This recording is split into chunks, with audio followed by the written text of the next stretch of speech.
चंदू ही एक ऐसा चूहा था जिसे आग जलाने की कला मालूम थी। हर रोज सुबह जब चंदू एक खास छड़ी को लकड़ी पर रगड़ता तो उसमें चिंगारी पैदा होती, जिसे देखने के लिए जानवरों की भीड़ लग जाती।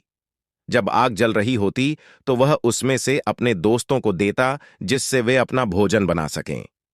चंदू चूहा सभी जानवरों से प्यार करता था, लेकिन मंटू हाथी उसका सबसे पक्का दोस्त था।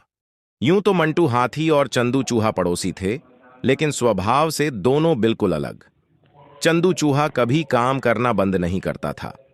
कटाई अच्छी होने के बावजूद वह अनाज इकट्ठा करता और उसे बचाता था। लेकिन मंटू हाथी को बाहर बैठना और आराम करना अच्छा लगता था। वह सोचता था कि जब सबके लिए ढेर सारा खाना है तो क्यों इतनी मेहनत करे। एक साल बारिश नहीं हुई और खेतों में फसलें मुरझाने लगीं। मंटू हाथी ने बिन बादल आसमान और सूखी धरती देखी तो उसे चिंता सताने लगी। वह सोचने लगा कि मेरा तो पेट बड़ा है और इसे भरने के लिए मुझे ढेर सारे भोजन की जरूरत होगी। इसका मतलब है कि मुझे सबसे पहले भूख लगेगी। बेहतर होगा मैं अपने दोस्त चंदू चूहे से मिल लूं। और इस तरह मंटू हाथी चंदू चूहे से मिलने चला।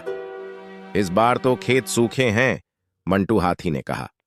चूहे ने कहा, हाँ, लेकिन मैं चिंतित नहीं हूँ क्योंकि मेरे पास काफी भोजन है जो बुरे समय में मेरी मदद करेगा। हाथी ने सहमति जताई और कहा कि तुम्हारे पास तो ढेर सारा भोजन है, लेकिन तुम्हारा छोटा घर हर तरफ से खुला है।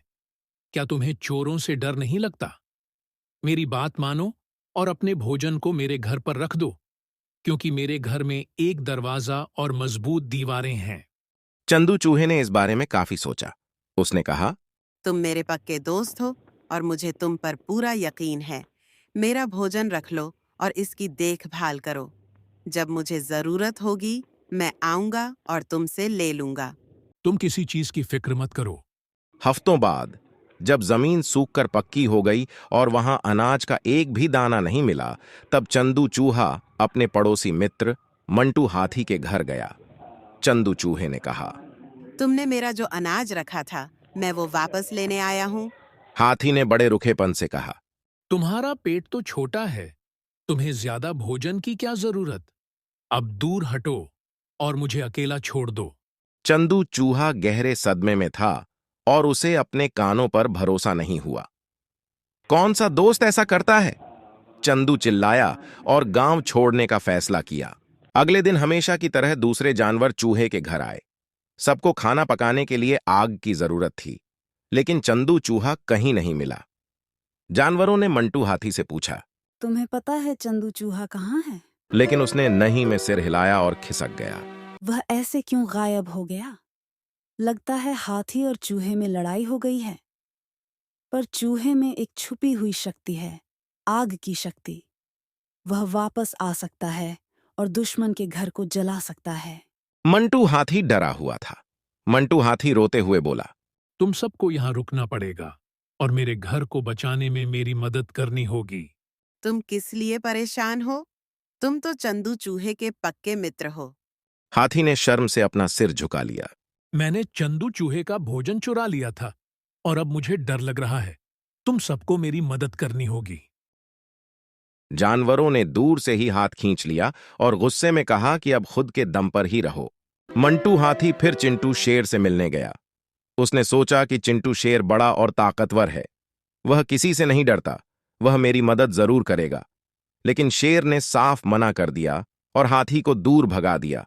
मंटू हाथी ने पूछा, आप चूहे जैसे छोटे जानवर से कैसे डर सकते हैं? ये सच है कि मैं जानवरों का राजा हूं और मुझे किसी जानवर से डर नहीं लगता, लेकिन मुझे आग से डर लगता है। क्या होगा जब चूहे को पता चलेगा कि मैंने एक चोर की रक्षा की है और चूहा मेरा घर जलाने दौड़ेगा? नहीं, नहीं, तुम्हें ही स्वयं की रक्षा करनी होगी, क्योंकि तुमने यह झंझट पैदा की है। घर वापस आकर हाथी अपने घर के बाहर ही बैठ गया और चिंतित होकर सोचने लगा कि क्या चूहा आएगा और उसके घर को आग लगा देगा। क्या चूहा अंधेरे में मेरे पीछे छिप जाएगा? क्या वह अब भी पहाड़ियों में छिपा होगा?